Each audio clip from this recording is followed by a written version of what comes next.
Yankees still want Dylan Cease, but not at this current price. Let's get into it.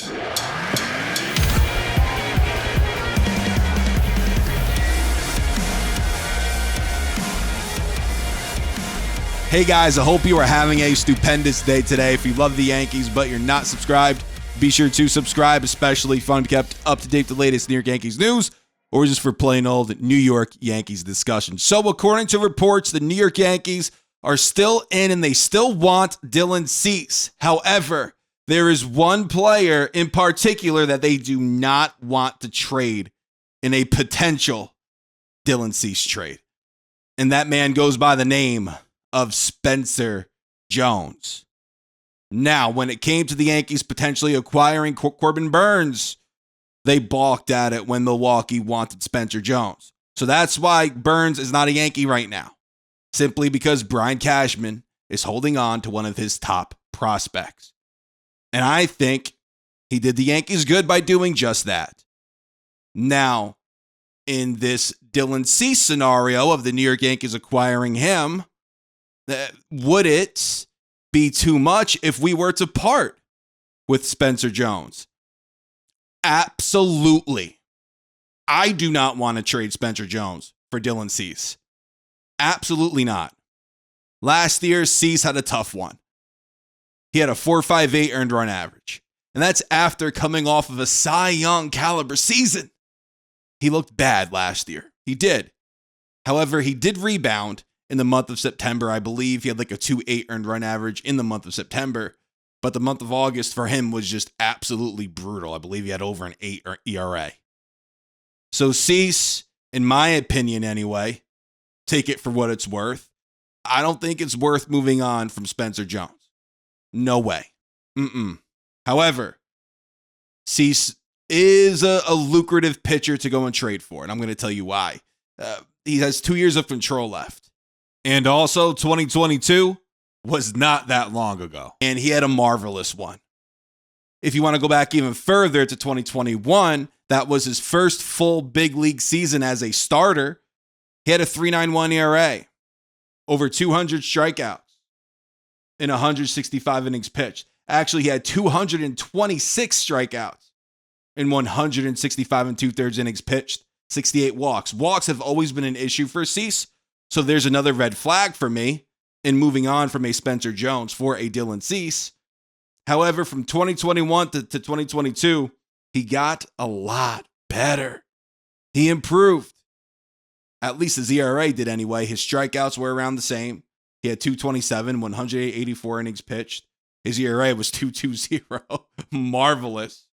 But 78 walks. So walks have always been an issue for Cease. And last year, walks remained an issue for him. I believe he had 78 last season. But that high ERA is just a red flag for me. Of course it is. But there's another reason why I would not part with Spencer Jones for Dylan Cease. And a big one. In my opinion anyway, maybe I'm wrong. But since the Baltimore Orioles acquired Corbin Burnes, I don't think they're in on Cease anymore. I don't think they are. So with that being said, if you're the Yankees, forgive me for not knowing this, but who are you competing with? If Baltimore's out of it, who are you competing with for Dylan Cease that could absolutely blow the White Sox out of the water where you can't contend with that said package? I don't think anybody.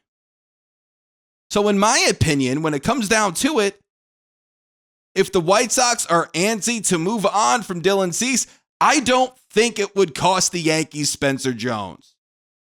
And Brian Cashman knows that. One of the threats to acquire Cease in the Baltimore Orioles, they got their ace in Corbin Burnes. So I don't think they're going to go all out now for a Dylan Cease because they don't have to. If they do, bravo to them. But in my opinion anyway, I think they're out when it comes to trading for Dylan Cease. I don't see Baltimore doing it. And also, too, we know how much Brian Cashman covets Spencer Jones. He did not want to trade Spencer Jones in a Juan Soto deal. He did not want to trade Spencer Jones in a Corbin Burns deal. So why the heck would he want to part with Spencer Jones for Dylan Cease, especially coming off of the year that he had? It was bad last year. It was. I'm not sure if I mentioned it in this video, but Cease in the month of August had over an 8 ERA. He was bad. But then the month of September, he kind of rebounded. He had like a 2.8 ERA in the month of September. So there is that. There is that to go off of and to be optimistic about when you're thinking about the idea of acquiring a pitcher like Dylan Cease, 2 years of control, strikes out guys at a freaking high clip, but also his walk issues, and there's still an issue. He walks too many guys, and that's a problem for me.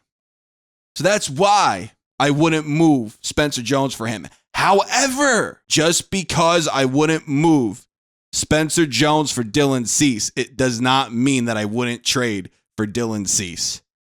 It would have to be, both teams would have to come to a compromise. And the White Sox, quite frankly, don't have to do that. The guy has 2 years of control.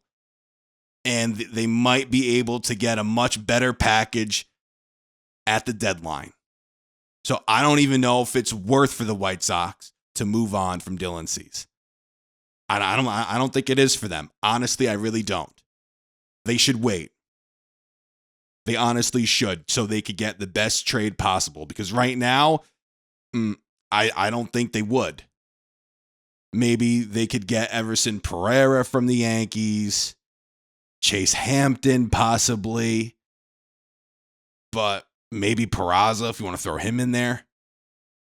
But the White Sox certainly won't get Spencer Jones. Maybe, just maybe, if the Yankees need a starting pitcher and if Cease is having a very good season, similar to his 2022 year, maybe the Yankees might say, hey, it might be worth it to part with Spencer Jones, who would be even closer to the major leagues at that point.